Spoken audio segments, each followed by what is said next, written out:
ہماری ایک اکیڈمی کے بڑے قریبی ہمارے ممبر عمر بھائی فوت ہو گئے آلموسٹ 37 ایئرس کی ایج میں، اللہ تعالیٰ ان کی مغفرت کرے. اور ماشاءاللہ انہوں نے اپنی ینگ ایج کے اندر اپنے عقیدہ توحید کی اصلاح کی، اپنے گھر والوں تک اصلاح پہنچائی، اپنے والدین تک پہنچائی. خوش قسمت ہوتے ہیں وہ لوگ جو جوانی میں خود بھی توبہ کرتے ہیں اور اپنے بوڑھے 70-80 سال کے ماں باپ جو روایتی دین کو، قبر پرستی کے دین کو لے کے چل رہے ہوں، بزرگ بابوں کے دین کو، ان کو بھی وہ اپنے ساتھ اس رائے حق پہ لانے میں کامیاب ہو جائیں. یہ نصیب والوں کا حصہ. تو ان میں سے ایک ہمارے وہ عمر بھائی بھی تھے. ان کا جنازہ بھی آپ کو پتہ ہے میں نے پڑھایا تھا. جہلم کی تاریخ میں چند بڑے جنازوں میں سے تھا وہ، ہزاروں لوگ اس میں شریک تھے. تو ان کی اچانک ڈیتھ ہوئی ہارٹ فیلئر سے. ینگ ایج میں اگر کسی کو ہارٹ اٹیک ہو تو یہ چانس ہوتے ہیں کہ اس کا ہارٹ فیل ہو جائے گا، کیونکہ ہارٹ ریئیکٹ کرتا ہے. بوڑھا بندہ پھر بھی سروائیو کر جاتا ہے.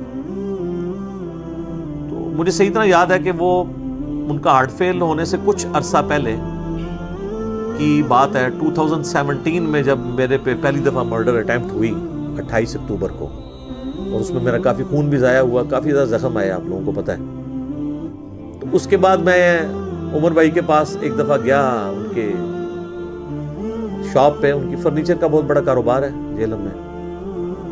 تو میں نے گپ شپ شروع ہوئی تو مجھے کہتے ہیں علی بھائی میں چاہ رہا ہوں آپ کے لیے نا کوئی باڈی گارڈ رکھ دیتے ہیں تو میں اس کی پیمنٹ کر دیا کروں گا. تو میں نے ان کو کہا کہ میرے بھائی آپ کا ابھی تک یہ یقین کامل نہیں ہوا کہ موت کو کوئی ٹال نہیں سکتا.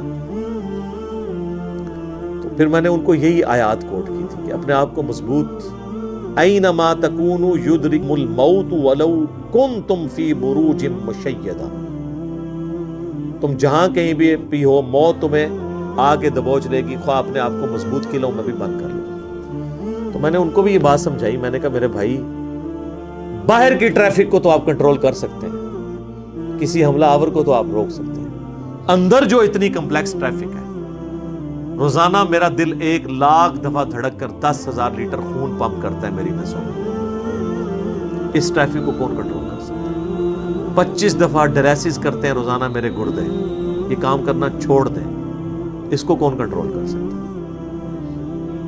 23,000 دفعہ آلموسٹ پھیپڑے سانس اندر کرتے ہیں، اتنی دفعہ باہر کرتے ہیں. اب تو یہ کورونا کی وجہ سے لوگوں کو پوچھے نظر ان کو سانس لینا کتنا مشکل ہو رہا ہے، ریکوری ہوتے بھی کئی مہینے لگتے ہیں. یہ سانس ہمیں خود لینا پڑ جائے نا یاد کر کے، ایک دن نہیں آپ سانس لے سکتے. 12,000 دفعہ ہماری یہ پلکیں جھپکتی ہیں، اور یہ اگر آپ کو روزانہ یوں کرنی پڑ جائے تو بس پھر آپ کوئی اور کام نہیں کریں گے، یہی کرتے رہیں گے. تو یہ سب کچھ میری مرضی کے بغیر اللہ تعالیٰ یہ سارے معاملات کو لے کے چل رہا ہوتا ہے. تو ہم باہر کی ٹریفک کو تو شاید مینج کر لیں کسی حد تک، وہ بھی کنفرم نہیں ہوتا. کئی بار روڈ ایکسیڈنٹ میں آپ دیکھتے ہیں لوگ اپنی جگہ پہ صحیح سائڈ پہ جا رہے ہوتے ہیں، مخالف سمت سے کوئی گاڑی آتی ہے، اس کا ٹائر پھٹتا ہے، وہ لڑکتی ہوئی دوسری طرف آ کے 4-5 بندے نیچے دے دیتے ہیں. ان کا تو کوئی قصور نہیں ہے، وہ تو ہوتے ہی دوسری. یہ تو میں نے خود اس طرح کے ایکسیڈنٹس اپنی آنکھوں سے بھی دیکھے، تو پتہ ہی نہیں چلتا. تو باہر کی ٹریفک کو آپ کسی حد تک مینج کر لیں گے، لیکن اندر کی ٹریفک کو تو کوئی بھی نہیں کر سکتا. اور دیکھیں کچھ عرصے کے بعد ان کی اندر کی ٹریفک ہی فیل ہوئی اور دنیا سے چلے گئے. اللہ تعالیٰ ان کی مغفرت کرے، انہیں نئے کاموں کا اجر دے، ان کی برائیوں سے درگزر کرے، اور ہمیں بھی اپنی موت سے پہلے قبر و آخرت کی تیاری کرنے کی توفیق عطا فرمائے.